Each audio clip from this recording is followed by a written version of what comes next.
Tuliaminiwa bustani na dunia, kutawala kwake chini ya mfalme. Yahweh Elohim akatupa mamlaka, tukiwa watoto si watumwa tena. Alituweka kama wasimamizi, koloni la mbinguni duniani,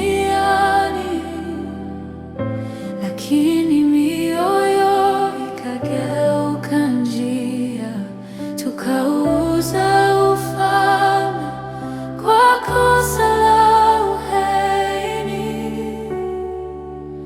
Tuliaminiwa lakini tukaanguka, ufalme ukaporomoka mikononi mwetu, lakini rehema haikuacha kuzungumza.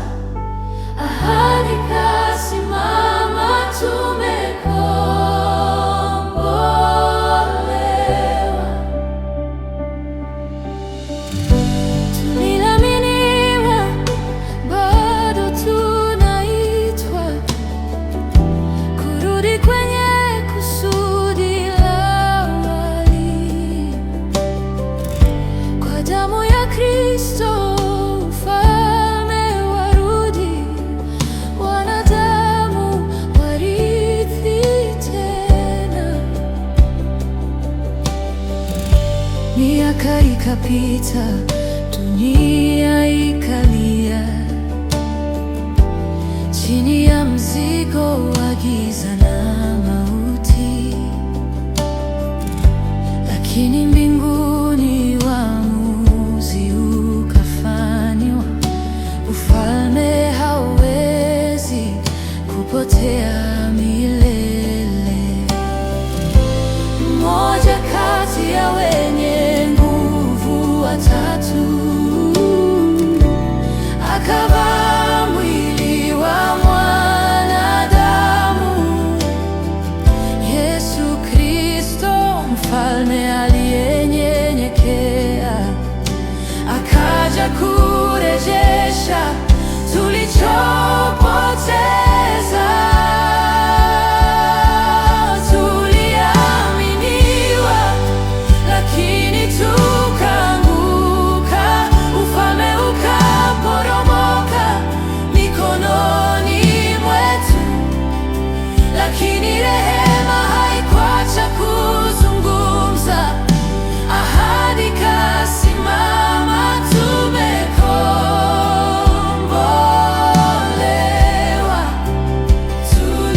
Tuliaminiwa, bado tunaitwa kurudi kwenye kusudi la awali. Kwa damu ya Kristo ufalme warudi, wanadamu warithi tena. Msalaba haukuwa mwisho wa hadithi, ulikuwa mlango wa ufalme mpya. Alishuka kama mtumishi, akainuka kama mfalme wa milele. Funguo za mauti na uzima zikarudi mikononi mwa mwana. Sasa tunatawala pamoja naye katika haki, upendo na kweli.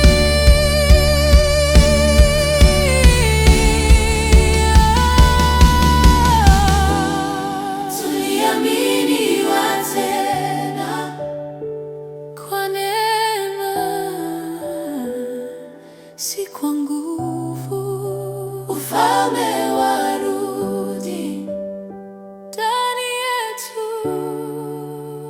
Tuliaminiwa, sasa tumerudishwa, watoto waliokombolewa.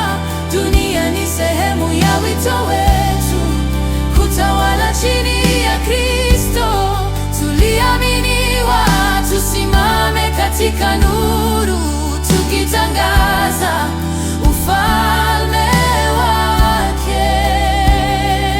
Kama mbinguni, iwe duniani, Yesu mfalme, nasi warithi wake.